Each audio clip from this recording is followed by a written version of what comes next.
guys, what's going on? It is Ash here coming at you today in Clash Royale. I am joined by Karnage, the god of Xbow in Clash Royale. He got 117 wins. That's right, another global record on the global tournaments, world record on the global tournaments. There we go.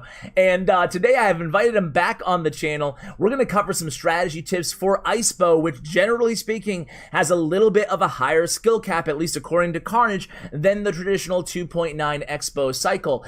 This one is a little bit more reliant on the rocket, on the spell cycle against more difficult and challenging matchups. Today, we're going to go ahead and hop into a live ladder match. He's actually live right now against B-Rad. This is going to be really good here. Let's see what B-Rad is playing. I'm going to go out on a limb here and guess he's playing Minor Poison, but we'll wait and see. So we're going to talk about the strategy keys. We're going to start with some top ladder matches because currently Karnage is 24th in the world right now at Ultimate Champion 6400 trophies. So we'll do a couple live ladder matches, and then special thanks to Buffaretti, a YouTuber. I'm going to include his channel link because he actually recorded the final matches of the global tournament. So we'll watch the matches as they happened live that got him to the new world record. That will be the format of today's video. Now let's pay attention to this match with B-Rad. And I talked about this. Karnage gave me two really important keys to playing this deck. I asked him point blank, Karnage, if you're going to be playing Xbow, what do you have to know as compared to 2.9 Xbow cycle, which we've reviewed many times here on the channel. I had Dank Gannon on somewhat recently. I'll go ahead and link that video for you guys if you want a good 2.9 Xbow cycle, and also Air Surfer. So I'll have both of those videos for you guys in the show notes below if you're more interested in 2.9. But as far as Xbow goes, again, you don't have that Tesla, and the Tesla helps out a great deal against tanks. Nice King Tower activation there. We'll do play-by-play in just a moment here. But you don't have Tesla, so how do you get around that? Oftentimes, it's going to be more difficult to get an Xbow lock-on. Obviously, Xbow's still your win condition, not the rocket, so you're going to be looking to get early locks on the tower, but one big lock, getting the tower down to even 2,000 hit points, is okay to start using defensive Xbows again against difficult matchups. Think Giant, think Golem decks, and then just spell cycle out. So here we go. We have not gotten any locks here. We'll get into more tips as this video progresses, but I don't want to blab throughout this entire match against B-Rad here. He might be live streaming this too. I'll go ahead and check after this match.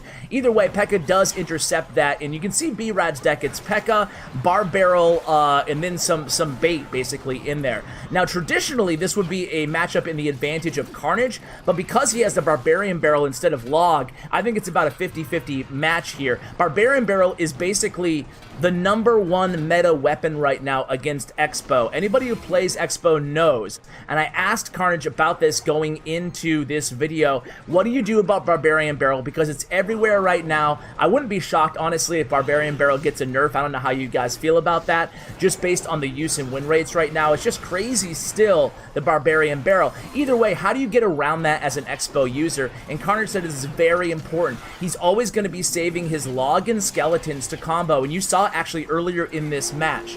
The Log on the Barbarian and then the Skeletons will make it retarget those Skeletons. You cannot deal with a Barbarian on your Xbow. It's very difficult to keep it alive that way, especially considering it only costs 2 elixir. A P.E.K.K.A coming in the left lane. I think he has NATO in hand. He opts not to use it here. Skeletons to kite that P.E.K.K.A, and then boom, another Xbow here. Again, he's looking for another Xbow lock to get that tower down to around 2100 HP or so. So again, guys, just a reminder, the Barbarian Barrel, save those Skeletons and Log. You Log and then Skeletons right on that Barbarian. Keep that Xbow alive against those Bar Barrels. And there's a lock, guys. It's not a huge lock, but let's see. There it is. Immediately the defensive Xbow played by Karnage. This is exactly what he told me going into this video, guys, that he likes to just spell cycle. He's gonna, let's see. He's gonna miss that baby dragon there, but he's doing exactly what he told me. He said against difficult matchups, or really a lot of matchups that just have a big tank, he said he's more than happy to pick up positive elixir trades on defense with defensive Xbows and then just rocket cycle out. And that appears to be what he's aiming for here. But B-Rad has his right tower down to 1556. He sends in that miner on the left tower. That King Tower activation early on from Karnage was really huge. And now with this rocket connection, all he's going to need is one more rocket. That's probably GG here against B-Rad. Obviously, one of, if not the best miner poison player in the game. This is going to be a really good match, though. 1 minute and 20 seconds remaining here in sudden death overtime. There goes the rocket, and that's GG by Karnage there. They exchange good games. Let's go ahead and edit out and go into the next ladder match, guys. All right, guys, here we go against #test. Man, that was an incredibly long wait on that match. I say this all the time. Sometimes it just depends on who's online. Nice catch with the skeletons against that miner, but Zap does come down. I say this all the time on the channel here, but sometimes we just get matches really quickly when I have guests on for Top Ladder Live. Maybe it's only a few seconds, And other times, for whatever reason, it can be half an hour plus. So it really just depends. When I had Monkeys on yesterday's video, the 12-year-old who pushes to #1 global, that was crazy. We waited over 45 minutes, not one match found at all. So that was insane. Either way, here we go. It's going to be a giant miner deck.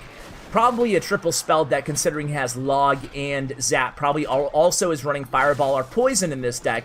And this is another kind of difficult matchup. He has the Miner, he has the big spell, he has small spells as well. So already starting to cycle a Log on that left tower is Karnage, thinking that he might need to spell cycle again here. And then the aggressive Xbow runs right into that Giant at the bridge. Ice Wiz is going to slow everything down, but he's going to put Skeletons also. He has an Ice Golem to stop those minions in the right lane. Log comes down from the opponent, but nothing's going to come of it, and Karnage is none too happy about it. By the way, guys, if BM triggers you, you might not want to watch the live matches later on from the global tournament. Karnage is a big fan of the psychological warfare. So here we go. It's going to be 5 elixir, kind of resetting at this point in the match with about 20 seconds remaining in single elixir time before we get into the double elixir. The opponent just cycles a Zap there, obviously having Log in hand. Here comes minions. There's the Giant again. So he's playing Xbow, even though he knows the opponent does have Giant either in hand or one card away. There's the Mega Minion to intercept those minions in the left lane. Fireball comes down, hitting the Xbow, and killing the Ice Wizard. Log comes down. Will he get a little lock here? He gets a few little Xbow shots onto that left tower. Again, Zap comes down. We have the Ice Golem ready after the skeletons go down, and boom, immediately there's another Xbow. Look at how offensive he is being, how aggressive he is being with the Xbow. He does not want Tess here to have the time and the wherewithal to build a giant push from behind the King Tower. So what he's doing to combo that, again, is just being aggressive with that Xbow. Nice defense here again, catching that Miner. He has the activated King Tower now. Can he break through here, or will there be time for a Giant to come down? He logs that Night Witch, really wanted that Night Witch dead, but unfortunately the Giant is down before the time that the Xbow can lock onto that left tower. Meanwhile, the Ice Wizard, taking that left tower down to 1793 HP with 5 seconds left here in regulation. The early Ice Golem there to kind of block in, cycle to another Xbow. Xbow played a beautiful Fireball by the opponent. Zap comes down to retarget. NATO pulls everything together. We do get a momentary Xbow lock. This is definitely going to be spell cycle time, guys. This is really Karnage's match to lose at this point because, again, of the power of the Rocket and the importance of the Rocket in this match. Okay, this is going to be a big push here, though. He does Rocket. All he needs to do is defend and cycle back to another Rocket. So minions and Minion Horde. He has Skeletons to kind of kite those minions into the opposite lane for the Ice Wizard to take them down. Mega Minion helps out as well. We have an Ice Wizard down on the Miner. Nice separation of the units there. Zap comes down, Log comes down, and there it is. That's going to be GG. 733, make it 610 remaining on the tower, but we have Rocket in hand, and there it is. The Yawn, the signature Yawn comes out, and another victory. 2-0 there for Karnage on this live ladder portion of the video. Let's go ahead and cut to the global challenge. Alright guys, we are in the global tournament. This is the match right now against Lord Zhang that got him the 117th win. Now if you're curious about how he lost at the end, he actually had a Wi-Fi issue. What? Why is Karnage playing on Wi-Fi or some sort of connection issue? I don't know what it was, but it wasn't that entertaining of a match to watch, unfortunately. So I have no problem bringing you the losses on these global tournament matches. However, when it's that kind of an issue, when it's obviously he's not playing for 10 seconds, it doesn't really make it that entertaining. So here we go. Look at the live spectators move up and up and up. What is the highest that you guys have seen? Do you guys watch the global tournament? I found that on my streams, while I'm waiting for my cash tournaments to actually fill up, it's really entertaining to watch some of the top players. We used to just give shout-outs to people on their profiles, like we give them shout-outs, oh, he's been to whatever trophies and has so many challenge wins. I think it's actually much more entertaining just watching these top players live. I wish there was kind of a global ladder spectate mode, even though it'd probably take away from the content that I bring you at the channel because it wouldn't be as exclusive. But either way, I think it'd be pretty cool. So anyway, a mini packet comes down here, and he's going to do a good job just kind of defending. Royal Hogs as well, so it's a Royal Hogs log bait deck played by the opponent, but we do get this nice early lock on, and then he tries to punish with tries to answer, excuse me, with a Goblin Gang in log here, but not before we get that tower all the way down to 1,300. As we clear, are we going to 8,000 live spectators? Dude, if you're Lord Zhang right now, you've got to be like, man, feeling the pressure. Or even if you're Karnage, just knowing that 9,000, almost 10,000 people could be watching you is pretty crazy. So Xbow takes care of that princess. That was really good, but Lord Zhang is actually a really good player, guys. So this match is not over, even though he got that nice early lock. So Royal Hogs played onto the Xbow there, prevents it from getting a lock on that right tower. Here we go, almost 9,000 now, 88, 8,900 live spectators. It really adds, it gives you back to the good old days, right, of the 15K tournaments and the good feel that we had, where there was thousands and thousands of live spectators on all these matches. It gives it that back to the game. That's one of the reasons why I love the global tournaments. We opt to just go ahead and log the princess, rather doing damage to the tower. Nice activation there with those two Royal Hogs. Get them off that left princess tower too. An aggressive princess at the bridge with the bats. I told you that Zhang was a good player. That was a really nice aggressive move. That brings him right into the lead here with 10 seconds left, ticking off the clock here, remaining in regulation. So here it goes, an Ice Golem. Royal Hogs come down. He's going to need that NATO. He's going to need that NATO here. How does he win? Okay, there's the NATO. I was like, how does he win this? Wait. Okay, Xbow is going to help out against that last remaining Royal Hog, and then we get the lockdown. That's a very important lock. That brings us close to rocket range. Oh, very close to rocket range. All we need is a rocket and a log. The defensive Xbow, and this was it, ladies and gentlemen. This was the match that set the new world record of 117 wins. Log comes down, and boom, there it goes. That's 117 for Karnage. Let's go ahead and watch one more that Bufferetti recorded for me, guys. Alright guys, thank you again to Bufferetti for recording these on his device as they were happening. I was probably sleeping when they actually took place live. And this is against Deck K's Mari, I believe, from Indian Yoda. And I think that he actually just makes one unfortunate mistake in this match, which really ends up costing him. It's Lava Loon. First of all, why is there a question mark on the first card in his deck? That's really weird. Maybe just another bug in the game. I don't know what it is. But either way, I'm still having the replay bug. I'm still having the replay bug right now, guys. Are you? He gets that lock on the right tower. That was not the mistake necessarily, because it's tough as a Lava Loon player to stop an Xbow if you don't have the right cards in rotation at the beginning of the match. It's rather later on in the match that I think that Deck here makes his crucial mistake, and we'll see that in a moment.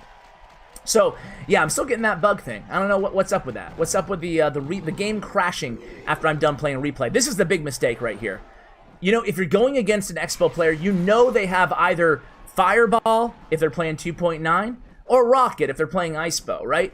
You don't really see an Xbow deck not running one of those big spells. So sending in the balloon is totally fine. But sending in the balloon and the minions, definitely a bad idea, knowing that it can die to either of those big spells. And even sending the solo balloon, you get where his mind was at there, right?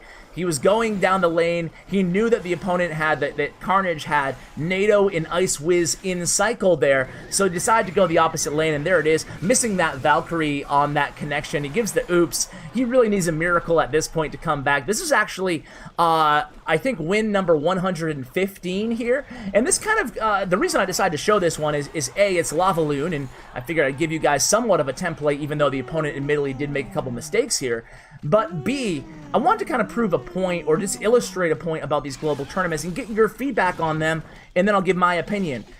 It matches you not necessarily based on how many wins you're at. There is a loose kind of I don't know what the word I'm looking for is. There is a loose association with how many wins you have in terms of what you're going to be matched against, but it's loose. It's not that strict, you know? So do you guys like that? That allows players to essentially get a very high win total because they're not going against players who are necessarily, nothing against deck here, who are not necessarily the caliber of player. Do you like that and like seeing those big win totals and not everything is matched against precisely the same player in the same range? Or do you think it should be more strictly matched, kind of like the old school 15K tournaments, to people in your own range of wins in the global tournament?